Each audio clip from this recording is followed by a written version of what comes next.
pagi Bapak Ibu Saudara yang saya kasih di dalam Tuhan Yesus Kristus. Pada pagi hari ini kita mengucap syukur pada Tuhan masih diberi kesempatan untuk datang kepada Dia walaupun di dalam suasana yang berbeda dari minggu-minggu yang lalu karena kasus COVID-19 semakin merebak. Oleh karena itu pada kesempatan kali ini dan beberapa minggu ke depan kita akan menikmati ibadah dengan menggunakan saluran internet atau saluran YouTube. Mari Bapak Ibu dan Saudara, sebelum kita merenungkan firman Tuhan, kita akan tunduk kepala dan kita akan berdoa. Bapa yang kami kasihi dalam Kristus Yesus, Engkau sungguh baik, Engkau memelihara kesehatan kami, mencukupi semua kebutuhan kami, terlebih Engkau memberikan anugerah keselamatan bagi kami Tuhan. Pada kesempatan ini kami mohon kiranya Roh Kudus-Mu menerangi kami, terlebih hamba-Mu kiranya Engkau pakai menjadi alat-Mu supaya kuasa, kasih, dan kemuliaan-Mu boleh dinyatakan. Kami berdoa biarlah setiap kami yang mendengar firman Tuhan pada pagi hari ini memperoleh berkat sukacita yang daripada Tuhan, karena Tuhan mengasihi kami dan peduli akan kami. Kami yakin dan percaya setiap kesulitan pasti ada solusi di dalam Engkau ya Tuhan Yesus Kristus. Oleh karena itu kami menyerahkan hidup kami hanya di dalam kuasa, kasih, dan anugerah dari Tuhan Yesus Kristus. Terima kasih Bapa, dalam nama Tuhan kami Yesus Kristus kami serahkan waktu ini hamba-Mu dengan segala keterbatasan, dan kami serahkan hati pikiran kami masing-masing. Biarlah nama Tuhan dipermuliakan. Terima kasih Bapa. Haleluya. Amin. Bapak Ibu Saudara yang saya kasihi, kita percaya bahwa Tuhan Maha Kuasa, tapi juga kita mengerti bahwa di dunia ini banyak hal yang kita hadapi, banyak kesulitan yang harus kita hadapi, dan bahkan persoalan yang harus kita selesaikan. Pada kesempatan kali ini kita akan belajar firman Tuhan, bagaimana menghadapi problema kesulitan di dalam kehidupan kita. Setiap kita ada masalah, ada kesulitan, ada yang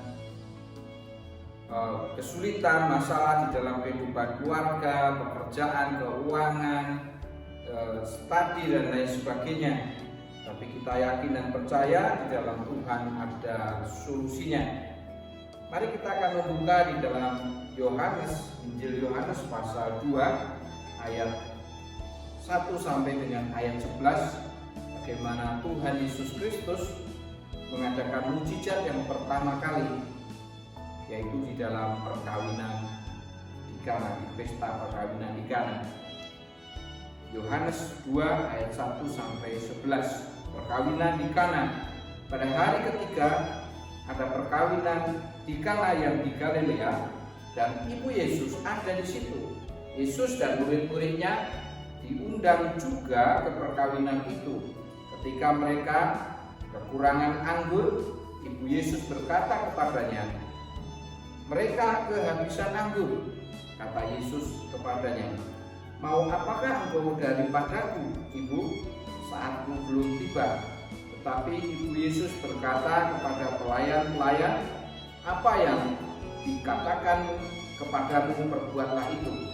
Di situ ada 6 tempayan yang disediakan untuk pembasuhan menurut adat orang Yahudi. Masing-masing isinya 2-3 buyung. Yesus berkata kepada pelayan-pelayan itu, "Isilah tempayan-tempayan itu penuh dengan air." Dan mereka pun mengisi tempayan itu dengan air. Lalu kata Yesus kepada mereka, "Sekarang cedoklah dan bawalah kepada pemimpin pesta." Lalu mereka pun membawanya. Setelah pemimpin pesta itu mengecap air yang telah menjadi anggur itu, ia tidak tahu dari mana datangnya, tetapi pelayan-pelayan yang mencedok air itu mengetahui. Ia memanggil mempelai laki-laki dan berkata kepadanya, setiap orang menghidangkan anggur yang baik dahulu, dan sesudah orang puas minum barulah yang kurang baik. Akan tetapi engkau menyimpan anggur yang baik sampai sekarang. Hal itu diperbuat Yesus di Kana yang di Galilea sebagai yang pertama dari tanda-tandanya, dan dengan itu ia telah menyatakan kemuliaannya, dan murid-muridnya percaya kepadanya. Bapak Ibu Saudara yang saya kasihi, Tuhan kita peduli dalam kehidupan kita, istimewa di dalam kehidupan rumah tangga. Tapi kali ini kita tidak menyoroti mengenai kehidupan rumah tangga. Mungkin minggu depan kita akan menyoroti dari ayat ini. Berdasarkan ayat ini kita akan belajar bagaimana kehidupan rumah tangga. Bapak Ibu Saudara yang saya kasihi, kita akan belajar bagaimana kesulitan yang dihadapi dapat solusi dari Tuhan kita Yesus Kristus. Terlebih di situasi pandemi seperti saat ini, Bapak Ibu, pasti kita semua, hampir kita semua mengalami kesulitan-kesulitan di dalam kehidupan ini. Banyak hal yang bisa terjadi yang membuat setiap kita mengalami kesulitan berkenaan dengan bisnis kita yang menurun karena pandemi, berkenaan dengan pekerjaan yang harus berkurang dari pendapatan dari pekerjaan itu karena jam bekerja dikurangi atau harus bekerja di rumah dan lain sebagainya, kesulitan belajar dan lain sebagainya, Bapak Ibu dan Saudara. Nah, Tuhan Yesus ingin setiap kesulitan yang kita hadapi itu dapat diselesaikan, dan Dia terbuka untuk mendengar setiap apa yang menjadi kesulitan kita. Pada saat ini kita belajar bagaimana Tuhan Yesus peduli dan mau menolong di dalam kehidupan kita mengatasi kesulitan-kesulitan yang kita hadapi. Tetapi ada syarat, ada hal yang harus kita lakukan supaya kita memperoleh pertolongan yang daripadanya. Dia mau menolong kita kalau kita boleh melakukan 4M, ya 4M. Nah, M yang pertama yaitu mengundang Yesus. Bapak Ibu dan Saudara, di dalam pernikahan atau pesta perkawinan di Kana itu Yesus hadir di tengah-tengah pesta itu. Yesus ada di sana bersama murid-muridnya, dan Ibu Yesus ada di sana juga. Rupanya Ibu Yesus memiliki peranan yang penting di dalam pernikahan di Kana ini. Mungkin ada hubungan famili, hubungan kekerabatan antara mempelai dengan Ibu Yesus ini, sehingga Yesus pun ikut hadir di sana bersama murid-muridnya. Nah, Yesus diundang, Yesus diperkenankan hadir, Yesus ada di dalam peristiwa itu. Kita perlu mengundang Yesus ketika masalah kehidupan kita terjadi. Yesus mengatasi kehidupan kita. Kita perlu mengundang Yesus masuk di dalam kehidupan kita. Kita perlu jadikan Yesus Kristus bukan saja sebagai undangan yang duduk manis, tetapi biarlah Yesus Kristus yang berdaulat, Yesus Kristus yang memerintah, Yesus Kristus yang menguasai kehidupan kita. Bapak, Ibu dan Saudara yang saya kasihi, kehidupan kita penuh dengan permasalahan di dunia ini, dan seringkali kita tidak dapat mengatasi permasalahan-permasalahan itu. Seringkali segala sesuatu yang terjadi di luar kontrol dan kendali kita. Tapi kita tahu bahwa Tuhan kita Yesus Kristus adalah pribadi yang memiliki kuasa baik di bumi maupun di surga. Oleh karena itu, mari kita mengundang Dia undanglah Yesus Kristus di dalam hidup Bapak, Ibu, dan Saudara. Marilah kita mengundang Dia sebagai pribadi yang dekat, yang akrab dengan kita. Mari kita membaca di dalam Wahyu pasal yang ke-3 ayat yang ke-20, dikatakan demikian. Lihat, aku berdiri di muka pintu dan mengetok. Jika ada orang yang mendengar suaraku dan membukakan pintu, aku akan masuk mendapatkannya dan aku makan bersama-sama dengan dia dan ia bersama-sama dengan aku. Bapak, Ibu, dan Saudara, Yesus sedang menawarkan diri untuk masuk di dalam kehidupan setiap pribadi. Dia mengetok pintu hati setiap pribadi. Biarlah setiap orang yang mendengar suara Yesus Kristus, yang mendengar undangan Yesus Kristus, menyambut, merespon dengan baik, dengan membukakan hati dan menyerahkan hidup ini untuk dikuasai, untuk ada di dalam kendali, ada di dalam pemerintahan, dan ada di dalam kuasanya. Maka Yesus akan memerintah di dalam hidup kita, dan kita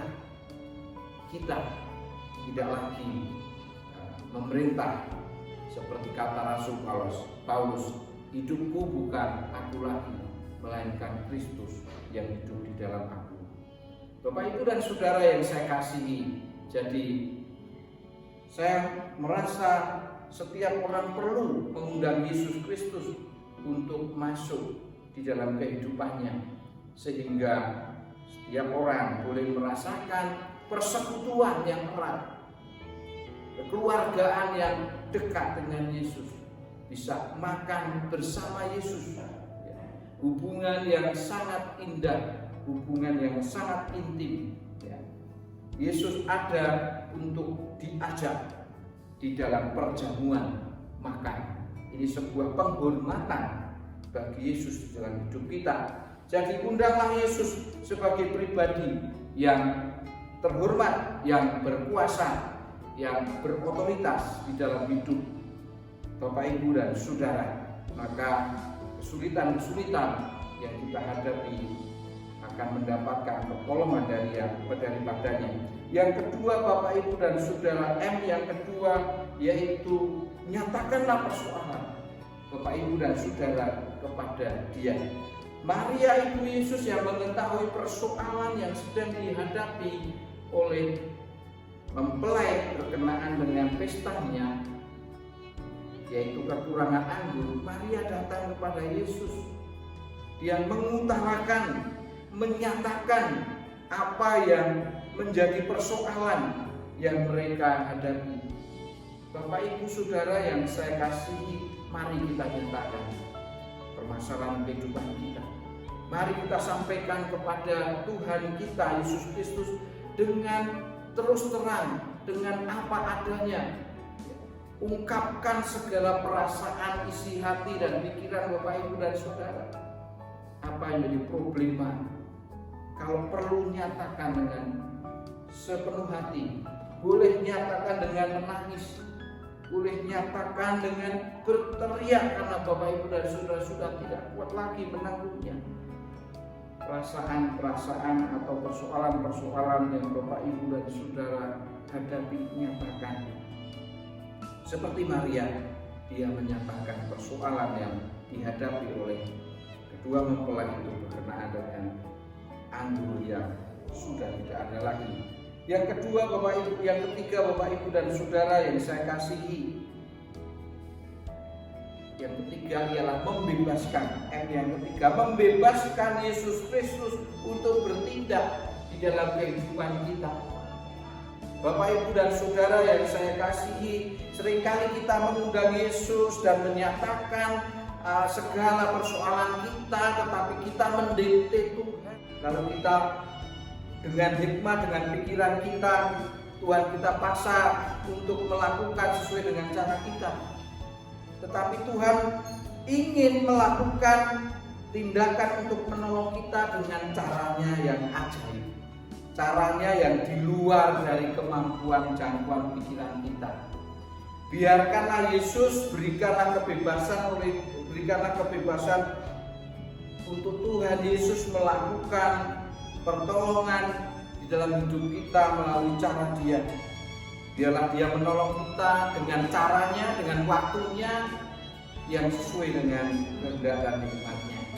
Jangan kita mendekati Tuhan. Kalau kita mendekati Tuhan berarti kita tidak memposisikan Tuhan sebagai Tuhan di dalam hidup kita, tetapi kita yang menjadi Tuhan di dalam hidup kita.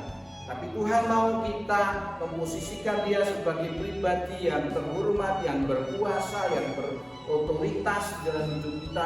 Biarkanlah cara Dia menyelesaikan permasalahan hidup kita. Yang penting bagi kita ialah M yang keempat, yaitu melakukan apa yang difirmankannya. Jadi Ibu Yesus berkata kepada pelayan-pelayan itu, lakukan apa yang dikatakan kepadamu, buatlah itu. Nah, Bapak Ibu Saudara yang saya kasihi, mari kita bersikap juga seperti para pelayan itu, supaya pertolongan Tuhan, mujizat Tuhan, kuasa Tuhan, kemuliaan Tuhan dinyatakan. Mari kita lakukan apa yang diperintahkan Tuhan.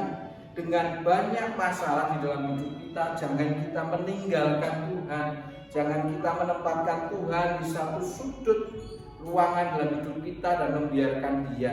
Tetapi mari kita baca firman-Nya, berdoa, mendekat kepada Dia, supaya kita tahu, supaya kita mengerti apa yang Tuhan katakan, apa yang Tuhan firmankan untuk dapat kita lakukan. Maka kita akan memperoleh pertolongan. Bapak Ibu dan Saudara yang saya kasihi, justru di masa-masa sulit seperti sekarang ini, mari kita mendekat, mari kita lebih peka dengan firman Tuhan. Karena dari firman Tuhan itu akan muncul gagasan-gagasan, akan muncul ide-ide, akan muncul cara-cara bagaimana kita mengatasi permasalahan yang sedang kita hadapi. Tapi yang jelas ada 4M. Yang pertama, mengundang Tuhan. Yang kedua, menyatakan persoalan kita. Dan yang ketiga, memberikan Tuhan Yesus Kristus kebebasan untuk bertindak. Yang keempat, mari kita melakukan apa yang Tuhan katakan. Mari kita lebih peka kepada suara Tuhan, supaya kita dapat bertahan, bahkan berkemenangan di dalam situasi yang sedang kita hadapi, yang banyak orang mengalami kesulitan, banyak orang mengalami kesulitan, persoalan, permasalahan. Mari kita mendekat pada Tuhan. Mari kita tunduk kepala dan berdoa. Bapa yang makasih, biarlah kami mengikuti, meresponi undangan-Mu. Engkau sudah berdiri di depan kehidupan kami, untuk kami boleh menyambut Engkau dengan penuh sukacita, menyambut Engkau sebagai seorang pribadi, sebagai pribadi yang berkuasa, yang mulia dalam kehidupan kami. Kami rindu ya Tuhan menyambut Engkau, dan kami juga mau mengutarakan segala permasalahan kehidupan kami, segala persoalan kehidupan kami. Karena kami tahu Tuhan, Engkau peduli, dan biarlah kami Tuhan memberikan kebebasan kepadamu untuk Engkau melakukan banyak hal, untuk Engkau melakukan apa yang menjadi kehendak-Mu dalam setiap persoalan yang kami hadapi. Dan kami akan melakukan apa yang Engkau firmankan, apa yang Engkau katakan, apa yang menjadi kehendak-Mu Tuhan. Beri kemampuan kepada kami untuk menjadi lebih peka, untuk mendekat kepadamu dan merespon firman Tuhan dalam hidup kami. Maka kami akan memulai sukacita dan damai sejahtera. Dalam nama Kristus Yesus, biarlah Dia Bapa, kasih karunia-Mu, biarlah Tuhan Yesus Kristus kekuatan dan pertolongan-Mu, biarlah Roh Kudus penghiburan dan anugerah-Mu menyertai dalam kehidupan kami. Terima kasih Bapa. Biarlah Engkau memberikan kesehatan, perlindungan, kekuatan kepada seluruh jemaat Tuhan, dan biarlah ya Tuhan kiranya Engkau menolong setiap kehidupan jemaat. Di dalam nama Kristus Yesus Tuhan, kami serahkan doa kami yang jauh dari sempurna ini, dan kami serahkan persoalan-persoalan yang kami hadapi, yang dihadapi oleh jemaat Tuhan. Biarlah kuasa, pertolongan, dan kasih Tuhan akan nyata dalam kehidupan kami. Terima kasih Bapa, dalam nama Kristus Yesus kami berdoa. Haleluya, amin. Selamat siang, Tuhan memberkati Bapak Ibu.